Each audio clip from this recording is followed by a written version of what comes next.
The ballroom lights were already being polished for Daniel's wedding, and he had a wicked smile on his face as he wrote one last name on the guest list. It was her name, Clara, his ex-wife, the woman he had once loved but later abandoned because she had nothing. Daniel wanted her to come and feel small. He wanted the whole town to see how poor she had become. When the invitation reached Clara's hands, she sat quietly in her little apartment. The paper shook in her hand. Memories of betrayal and pain rushed through her heart. She remembered the night she cried, the morning she worked hard just to eat. She thought, why would he invite me? Then she understood. It was not out of kindness. It was to disgrace her. But Clara was no longer the broken woman he knew. She had spent years rebuilding herself, working silently, growing stronger, finding her true worth. So she made a decision. If she was going to that wedding, she would not go in shame. She would go in strength. She whispered to herself, "He thinks I am weak, but he will see me rise." The morning after Clara received the invitation, she stood in front of her mirror, her reflection showing a woman who had been through storms but still stood tall. Her clothes were simple, her hair tied back, yet in her eyes there was a fire. She told herself, I will not go there looking like this, not because of him, but because I know my worth now. Clara reached out to her friend Anna, who had always stood by her. Anna was a skilled designer, known for creating gowns that could make any woman shine. When Anna saw the invitation and heard Clara's plan, she smiled. Let him think he invited a shadow of you. We will show him the queen you are. They spent days choosing fabrics, soft silks and shimmering stones. Clara watched as the dress came to life. Every stitch felt like a piece of her past being healed. She also visited a small salon where kind women styled her hair and polished her nails. By the end of it, Clara no longer looked like the poor ex-wife he expected. She looked like a vision, ready to command respect. Inside, she felt both nervous and excited. The wedding day was near. The church bells rang loudly that Saturday morning. The whole town gathered because Daniel's wedding was the talk of the season. The decorations sparkled, golden ribbons hung from the walls, and the scent of roses filled the air. Daniel stood at the entrance in a fine suit, greeting guests with pride. He kept glancing at the road, waiting for Clara to arrive, a smirk playing on his lips. Inside, whispers filled the hall. Some people remembered Clara, the poor woman who once loved Daniel. Many expected her to walk in with worn shoes and a tired face. They were eager to see her fall. Daniel wanted the crowd to laugh, to point, to confirm he had chosen a better life without her. But as the doors opened, silence swept across the room. Clara stepped in, her gown flowing like a river of light, her hair crowned with soft curls, her smile calm but strong. She moved with grace, as though the floor itself welcomed her steps. Daniel's smirk faded, his eyes widened. The woman before him was not the one he abandoned. She was radiant, commanding attention. The guests gasped in awe. Some even stood to admire her. The shame he planned for her turned quickly into his own. As Clara walked further into the hall, the sound of murmurs grew louder. People leaned closer to one another, whispering in disbelief. Is that really Clara? She looks like a queen. Some even clapped softly, unable to hide their admiration. Children turned their heads to watch her glowing presence. Daniel's bride, Melissa, felt a sudden wave of unease. She tightened her grip on her bouquet, her smile trembling. She had always believed Clara was a woman to be pitied. But now she stood there, dressed in elegance that even outshone her own gown.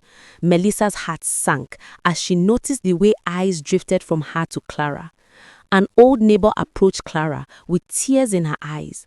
You look so beautiful, dear. We always knew you had a strong spirit. Clara only nodded gently, her voice soft. Thank you. She was calm, not arrogant. Her dignity spoke louder than any words.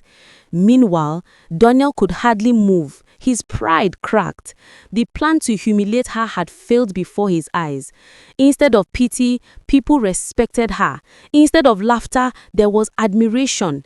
He realized too late that he had underestimated the strength of the woman he once discarded, and it burned deeply within him. Daniel finally gathered the courage to step toward Clara, his steps heavy, his smile forced. "Clara, you made it," he said, his voice shaking between pride and shame. Clara looked at him calmly, her eyes steady. "Yes, I was invited, so I came." The guests watched closely, their attention fixed on the two. Daniel tried to act confident, but every word betrayed his unease. He expected her to look down, to feel small. Yet she stood tall, her gown shimmering under the lights, her presence brighter than the decorations around them. "You look different," Daniel muttered, his voice low. Clara smiled, not out of pride, but from a quiet strength. "I am different. Life taught me to rise when I was pushed down."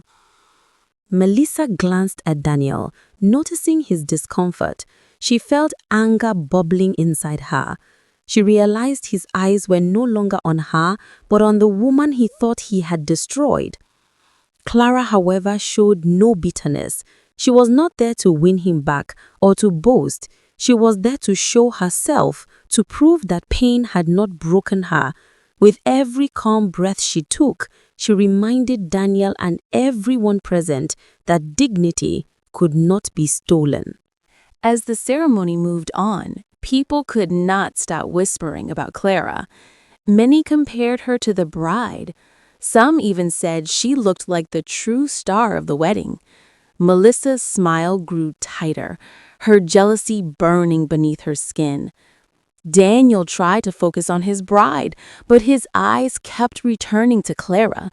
Memories rushed back, the nights she had cooked for him when they had nothing, the times she had encouraged him when he was still a struggling man.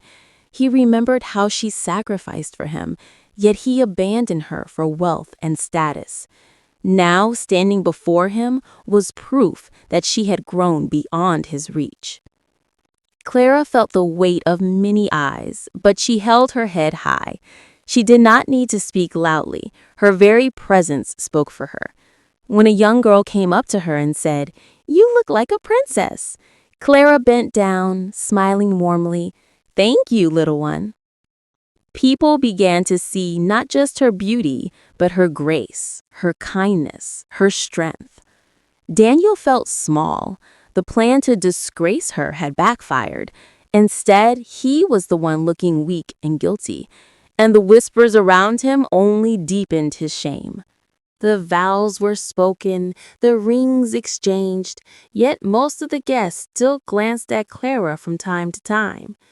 Melissa could feel her moment being stolen. Her hands trembled as she held on to Daniel.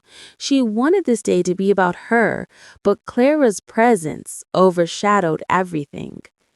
After the ceremony, the guests moved to the reception hall. Music filled the air and laughter rose. Daniel tried to appear happy, yet he kept scanning the room for Clara. Finally, he approached her once more. "Clara, why did you really come?" Clara looked at him, her voice calm. "I came because you invited me, but not to fight. I came to show myself, to remind you that what you tried to break has grown stronger." Her words struck him deeply. He forced a smile, but his heart twisted. The pride he once carried was now broken into pieces. He realized that the people around him admired Clara more than they admired him. Melissa watched the exchange with sharp eyes, her anger growing. She now saw that Daniel's mind was still caught in the shadow of the woman he tried to disgrace, and she felt her own crown slipping away before it had even settled on her head. As the evening drew to a close, The music softened and candles flickered in the hall. Many guests had already spoken to Clara, offering words of respect and admiration. She had become the silent star of the wedding without even trying. Daniel sat at the head table, his heart heavy. He thought the day would prove his victory, but instead it revealed his failure. Melissa forced her smile, but jealousy clouded her eyes. She felt as though she was competing with a ghost who had turned into a queen. Clara rose gracefully, her gown flowing as she walked toward the door. The room fell quiet again. People turned to watch her, her head held high, her smile calm. She did not need to say a single word. Her presence left an imprint on every heart. As she stepped outside, the cool night air embraced her. She breathed deeply, feeling free. She was no longer the woman abandoned and broken. She was whole, strong, and beautiful. Inside the hall, Daniel's chest ached with regret. He realized too late that the woman he tried to disgrace had become untouchable. Clara walked away not in shame, but in glory, leaving behind the image of a queen who could never be brought low again.